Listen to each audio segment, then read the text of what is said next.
ఈ గోరంట చెట్లు అంటే బతుకమ్మ పెట్టుకుంటారు, దేవుడి పూజ కూడా పెడతారు. ఇవి గులాబీ పువ్వులాగే ఉంటాయి, కోమలంగా సున్నితంగా ఉంటాయి. పువ్వులను పుష్పాలంతా కోమలమైంది ప్రపంచం మీద ఏదీ లేదండి. ఇది పారిజాతం, ఇది గోరంట. చిన్న చిన్న పూలతో 1000 పూలు 1,00,000 పూలు పోసుకుంటే పూజలు చేసుకోవచ్చు అండి. నేను 1,00,000 పూలు ఏటా 1,00,000 పూలు పూజ చేస్తానండి. 1,00,000కి ఎక్కువనే అవుతాయి.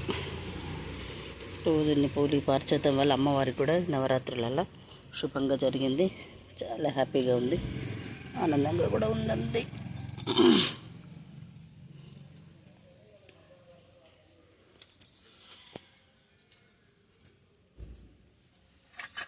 ఇది అండి పుష్పాలు. నేనండి మీ Vijayalakshmi Bhavani matter YouTube channel. ఇదిగో ఇవి గోరంట చెట్లు, ఇవి బంతి చెట్లు,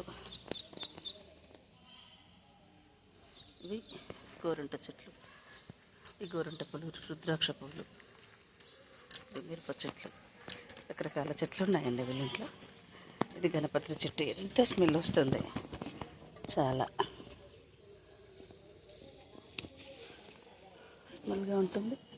ఇది పారిజాతం చెట్టు నుంచి ఇంకా తీసుకొని వెళ్ళిపోతున్నానండి. Hi hi.